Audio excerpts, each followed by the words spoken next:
मुनीर की पहली वाट लग गई है मुल्ला मुनीर की कि बलूचिस्तान में उसने, आप जानते हैं कि कल बॉम्बिंग कराई और बलोच भाइयों ने जवाब दिया और उसके काफी सारे लोगों को मार दिया। 60-70 लोग पाकिस्तान के मारे गए, ये सूत्रों के माध्यम से खबर आ रही है।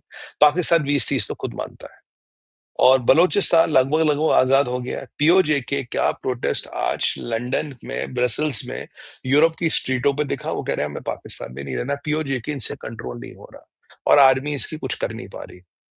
अब आप आइए खैबर में मुल्ला मौलाना डिजल, अब अवली, क्या नाम है उसका, फजलुर रहमान ने कहा था अगर तू एक बाप का बेटा तू फाटा में पार रख के दिखा दे। ये गया नहीं, डर के मारे।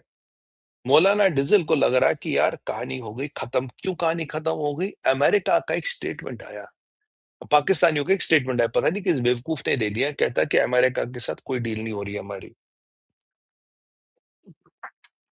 अमेरिका और ईरान की कोई डील में कोई मध्यस्थता हम नहीं कर पा रहे। There is no deal reaching on Hormuz.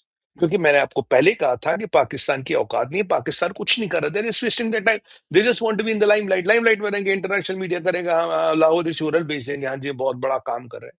तो पाकिस्तान से जब ये स्टेटमेंट आ गया, इसको इंटरनेशनल मीडिया ने हाईलाइट किया, क्योंकि अमेरिका 2 महीने से पाकिस्तान का नाम नहीं ले रहा। जब ये खबर पाकिस्तान गई तो लोगों ने पकड़ ली, लोग तो स्मार्ट है पाकिस्तान के, कुछ कुछ पॉलिटिशियन। यानी कि मुल्ला मुनीर न ईरान के काम का न अमेरिका के काम का। और जो मोहसिन नकवी ईरान गया था करने, तो उसके पिछवाड़े पे भी लात पड़ गई। अब हाँ, ईरान यहाँ से सुनने में है कि इब्राहिमिक अकॉर्ड साइन कर रहा है और यहाँ से सुनने में आया कि जी वो मक्का अलायंस में उसको लाने की कोशिश कर रहे हैं। ये बेसिकली तैयब अर्दोगन ट्रम्प के पैरेलल चला गया, बिल्कुल एक पावर सेंटर ट्रम्प, एक पावर सेंटर तैयब अर्दोगन। बुरी बात नहीं, अच्छी बात है, जाना चाहिए, मजा आ रहा मैंने। एनीवे, तो यहाँ पे पाकिस्तान ने कहा जी हमें कोई कुछ नहीं हो रहा। ये खबर पकड़ ली अफगानियों ने, ये खबर पकड़ ली फजलुर रहमान ने। आज फजलुर रहमान के सपने हैं प्रधानमंत्री बनने के। किसके? केपीके के। कह रहा यार चीफ मिनिस्टर तो बन नहीं पाया, प्रधानमंत्री बनने, पाकिस्तान टूटने, केपी के अंदर होना, लेट मी बिकम द प्रधानमंत्री। फजलुर रहमान ने अफगानियों को मैसेज भेज दिया, पाकिस्तान टूटने वाला भाई, हम हैं यहाँ के नेता। केपी के उसका क्षेत्र ही है वैसे भी। तो अफगान के अम्बेसडर साहब गए फजलुर रहमान से मिलने, कहते हैं आपकी और हमारी रिलेशन अच्छी होनी है। नहीं, पाकिस्तान और अफगानिस्तान की नहीं, फजलुर रहमान और अफगानिस्तान की, क्या हमारी आपकी रिलेशन अच्छी होने वाली है। वैसे ही आज पाकिस्तान में ये जो जावेद इकबाल है और ऐसे जादी हैं, इन्होंने बोला कि पश्तून काफिर है और कश्मीरी काफिर है। भाई पश्तूनों को तो आपने काफिर घोषित कर दिया, पाक कह रहा है इनकी तो टांगा काट दो इनकी। मतलब पता नहीं, कह रहे कुरान में ये लिखा, वट एवर वट एवर, मुझे नहीं पता, पर ये जावेद इकबाल कुछ बकवास कर रहा था कि पश्तून भी काफिर, ये भी काफिर। भाई अफगानियों को तो तुमने कहा काफिर घोषित कर ही दिया था, वो हिंदू है वो काफिर हो गए। अब पश्तून काफिर, अफगानी काफिर, कश्मीरी काफिर। तो उन्होंने कहा ठीक है, मैं काफिर घोषित कर लिया, हम अपना दाना पानी अलग करते, क्योंकि अफगानिस्तान को ये लगता था क्या ट्रंप का हाथ मुल्ला मुनीर पे। अब जब ट्रंप का हाथ मुल्ला मुनीर पे ही नहीं, मुल्ला मुनीर ट्रंप के किसी काम का ही नहीं, और दे धक्का लात मारो, उसको क्या करना। फजलुर रहमान से सेटिंग कर ली, फजलुर रहमान को बुलाया 18 तारीख को। 18 तारीख आपके वो what you call this, Afghanistan का इंडिपेंडेंस डे है, उसमें शाहबाज को, मुल्ला मुनीर को, इशाक डार या ख्वाजा आसिफ को नहीं बुलाया। उसमें बोला फजलुर रहमान, बोला जनाब आप आए, आप देखिए केपी के लगता है अफगानिस्तान के साथ।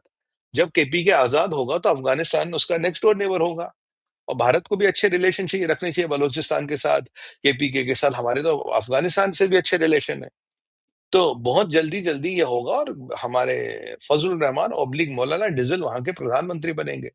बड़ा इंटरेस्टिंग समीकरण होगा, देखने में मजा आएगा मुनीर की, क्योंकि अब मुनीर मतलब लिटरली खत्म हो रहा है। इसका सिंध में बगावत होगी, पंजाब भी इसके हाथ में नहीं। और अगर इमरान खान वाला कांड बाहर आ गया, जब भी वो आएगा, तो उससे केपी के, उससे प्लस पंजाब, दोनों में खून की होली खेली जा रही है। तो इसकी समस्याएं बढ़ती जा रही है। इसको मौलाना डिजिल ने बहुत पहले कहा था, करा भाई या तो तू मिलिट्री वाले का काम कर ले या फिर इलेक्शन लड़के पॉलिटिशियन बन जा। ये जो तू सोमवार को मिलिट्री वाला बनता और मंगलवार को पॉलिटिशियन बनता है, ये चलेगा नहीं। This is not going to work. पर इसको भैया कहाँ समझ आ रहा है, ये अपनी ही मौज मस्तियों में घूम रहा है। और इसके अब एक्स मिलिट्री वाले started stealing the narrative. Javed Iqbal, ये ex-brigadiers, admirals, they have all started talking about openly, and they are defying military, they are defying every norm. उन्हें establishment का डर ही नहीं था, हम भी तो establishment थे, हमारा क्या कर लोगे? Now can he go against the Maulanas and the military? देखिए, मुल्ला military nexus फिर है. एक मौलाना है फजलुर रहमान और एक मिलिट्री के लोग हैं एक्स. तो ये मुल्ला मिलिट्री नेक्सस अगर आप देखें दोनों पैरेलल बातें करते, आज एक करता अगले दिन दूसरा करता है. तो मुल्ला मिलिट्री नेक्सस जो है पाकिस्तान में फिर सक्रिय हो गया और मुनीर के लिए समस्या बन गई. ट्रंप ने मार दी पिछवाड़े पे लात, कह रहा तेरी हमें कोई जरूरत नहीं, रात गई बात गई, one night stand is over, ये उसको बोल दिया गया कि अब तेरी कोई जरूरत नहीं हमारी. तो पाकिस्तान की समस्या बढ़ रही है पीओजे में, बलोचिस्तान में, आपका केपीके में, और आपके पंजाब में, आपकी सराइकी बेल्ट में. और सिंध वालों कब बगावत घोषित करो वो जल्दी जल्दी करो. और बीएलए का अटैक भी जबरदस्त रहा, 60-70 लोग इनके मार दिए. और अब इनका मतलब ये बॉम्बिंग करते हैं, जहाज से जाते हैं, 28 लोग मारते, वो वापस आके आपके 1000, 200, 100, 200, 500 लोग मार देते. इनको अब समझ नहीं आ रहा ये करे क्या, क्योंकि अब तो जहाज भी काम नहीं आ रहे. पहले तो फौजी काम आ जाती थी, पुलिस काम आ जाती थी, अब तो चाइनीज जहाज भी काम नहीं आ रहा. ये जाके 28 मारते, वो आके 80 मार देते. हाय हाय हाय, बहुत बुरा नहीं हुआ? नहीं होना चाहिए था. मतलब 28 की जगह बलोच भाइयों आपको 80 लोग नहीं मारने चाहिए थे. आप इसराइल वाला रेशो मेंटेन कर रहे हो आजकल. चलिए, अच्छा नहीं, इसराइल का तो एक 1:1000 का अलग अलग. हाँ, वो नेतन्याहू 1:100 का इसराइल का. हाँ, वो नेतन्याहू, उसका उसका स्टाइल अलग है. तो अब यहाँ पे देखिए मुनीर की समस्याएं दिन ब दिन बढ़ती जा रही, और ये दिन ब दिन फंसता जा रहा. और इसमें अच्छी खबर आ रही है, राइट. अब नया मसला पे आते हैं, सऊदी असॉल्ट. ये क्या कहानी है? मोहम्मद बिन सलमान हमारे भाई को समझ आ गया कि मामला हो गया है टाइट. पाकिस्तानी आए नहीं, ठीक है जी, ईरानी धुड़की हो गए. अब कह रहा है, यार करे तो करे क्या, हूतियों ने नाक में दम कर रखा. एक और शिप पे अटैक कर दिया हूतियों ने, और इस शिप में भी बैलिस्टिक मिसाइल चलाई है. बैलिस्टिक मिसाइल ईरान से ही, ईरान के हूती कमांडर डायरेक्शन दे रहे हैं. और जो ईरान का नया नेवल कमांडर बना, उस वो हूतियों से बात करता, हूतियों मतलब अपने आईआरजीसी के कमांडर, जो हूतियों को डायरेक्ट कर रहे हैं, और वो मिसाइल चलवा रहे हैं. बेसिकली आईआरजीसी मिसाइल चलवा रहा है. इससे भी एक शिप पूरा बर्बाद हो गया, कई सारे लोगों के मारे जाने की खबर है. और कल परसों जो शिप हुआ था उसमें 3 पाकिस्तानी मरे थे. मैंने सोचा पाकिस्तान का खून उबलेगा, मुल्ला मुनीर चढ़ाई कर देगा. अरे कुछ नहीं यार, फुक्की बम निकला, चाइनीज पटाखा. चाइनीज पटाखा इसका नाम रखते हैं आज से, चाइनीज पटाखा ही, चाइनीज पटाखा निकला है. कुछ नहीं यार, टाइम पास. तो अब ये जो, अब उन्होंने उनका ब्लॉकेट भी कर रखा सऊदियों का. Aramco is sinking like hell. Trump धीरे धीरे धीरे धीरे इस क्षेत्र से भाग रहा है. सुनिएगा बात, क्योंकि अगर मैं आज आपको कहूं 30 सितंबर को America has decided to leave Iraq, जबकि इराक में अमेरिका की शेवरॉन, एक्सॉन मोबिल वगैरह काफी काम करती है, पर Trump is leaving Middle East. Trump अपनी बेसिस कंसोलिडेट कर रहा है इसराइल के आसपास. ट्रंप अब मिडिल ईस्ट से निकल रहा, कह रहा बेटा जिस दिन मैं गया तुम तो लड़ मर के खुद ही अपना काम तमाम कर दो, और ये होगा. जब तक मिडिल ईस्ट तब तक चला, जब तक अमेरिकन यूरोपियन और हम भारतीय उससे चला रहे. जिस दिन हम निकल गए, कहानी फिर खत्म. अब इराक से ट्रंप निकल रहा है, सॉरी, इराक से ट्रंप निकल रहा है 30 सितंबर को, डेट फाइनल है. जब मैंने ये खबर सुनी, मैंने कहा यार, एक खबर पे पीछे चली थी कि भाई कि अमेरिका में ये बात हो रही है कि अब आईसिस का खतरा इराक में नहीं है, अब निकल जाओ. जबकि आईसिस का खतरा इराक से गया नहीं है. जबकि इराक का 50 से 60% ऑयल भी ये झादी और मलेशियाज और ये कुछ पॉलिटिशियंस का नेक्सस कंट्रोल करता है. अब जैदी साहब हमारों ने तैयब अर्दोगन के साथ पैक्ट कर लिया. देखो एक राजनीति कैसे चलती है. तैयब अर्दोगन के साथ पैक्ट कर लिया कि भाई हम 7.5 लाख बैरल तुमसे तेल लेंगे और तुम हमें हथियार दोगे. तो अर्दोगन ने कहा तुझे नहीं लेगा तो तेरे वो जो जिहादी संगठन है मैं उनसे पैक्ट कर लूंगा, वो तो ज्यादा तेल भी देंगे मुझे. तो जैदी ने पैक्ट कर लिया. अमेरिका ने अनाउंस कर दिया भाई साहब हम 30 तारीख को निकल रहे, जय माता दी. अब जो जिहादी संगठन है वो दिवाली मना कह रहा है अमेरिकन हो गया हो, अमेरिकन हो गया हो, अमेरिकन हो गया हो. और इस्माइल कानी पहुंच गया मिलने उनसे. इस्माइल कानी कहता कि कोई भी शिया मलेशिया वाला बंदा हथियार नहीं रखेगा, तुम्हारा टाइम तो अब आ गया.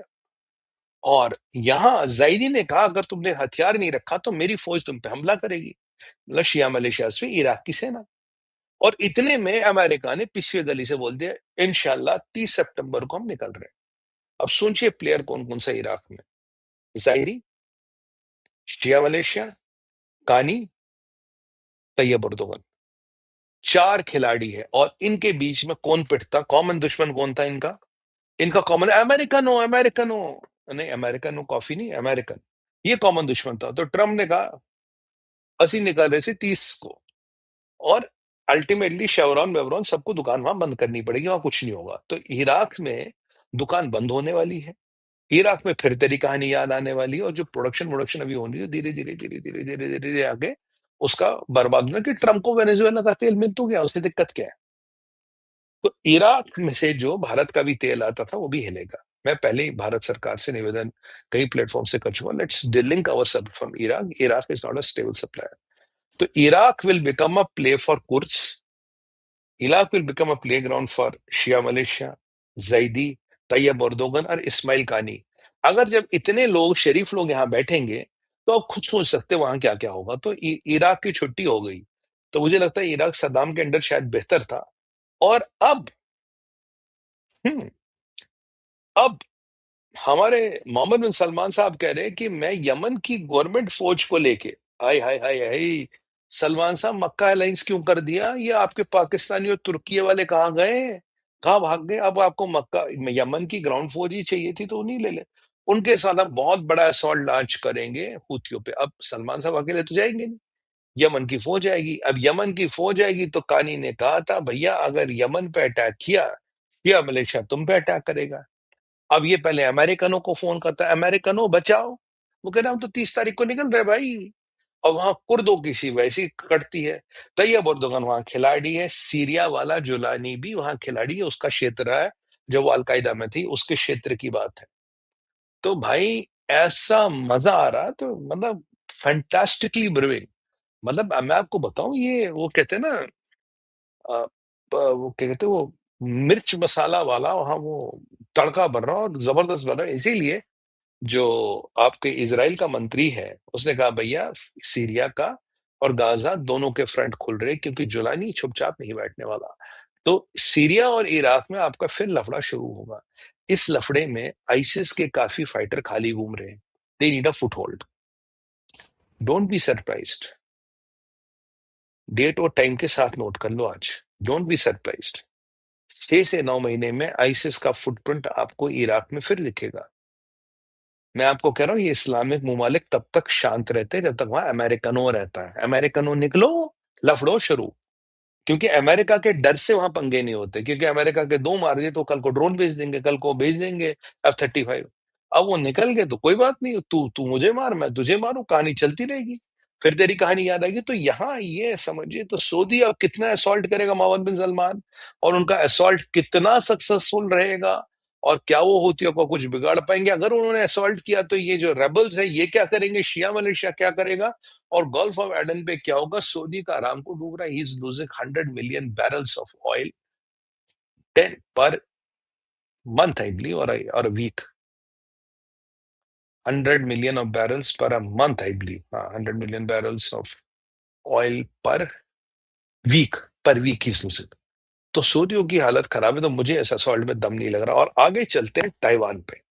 ताइवान के बाद बांग्लादेश, बांग्लादेश के बाद फिर पाकिस्तान। ताइवान में क्या हो रहा है?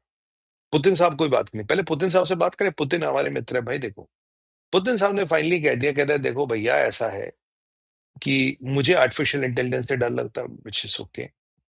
उन्होंने कहा कि गुड न्यूज है कि इंडिया नॉर्थ आर्टिक सी रूट में इंटरेस्टेड है, which is a very good news. क्योंकि अल्टीमेटली जो आने वाले टाइम में मुझे जो वायबल रूट लग रहा है ना, वो नॉर्थ आर्टिक सी रूट ही है।